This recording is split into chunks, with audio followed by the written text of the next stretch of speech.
where we are today is remarkably further than I thought we would be.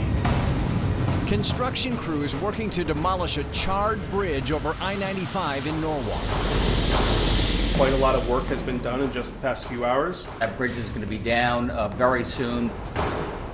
But 95 will be closed in both directions all weekend. Stay away from this area for at least another 72 hours. Our goal is still to have everything open Monday morning.